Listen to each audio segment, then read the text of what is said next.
Alright, so it is Saturday, January 20th. I want to keep a little update here of what we're doing in the hoop house. It's first nice Saturday in a while. It's getting up to about 50 degrees outside, so it's well over 70 in here, and it's only about 10:30 in the morning, so we can do some stuff. I just went through, pulled out any lettuces and stuff that we had in here that we were still harvesting up until about Christmas. And then I just let stuff die back here. Haven't had time to do anything with it, but now that it's nice out, I'll come in here, took out all the crop residue, ripped everything just off the top, but left behind, you know, the actual roots. We'll come in and broad fork it first to kind of aerate the soil.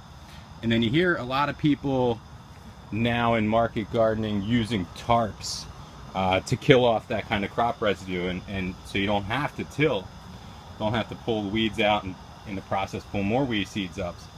I don't want to buy an expensive silage tarp, so I'm just going to use black trash bags, kind of like I have here on this rain barrel, to keep it a little warmer.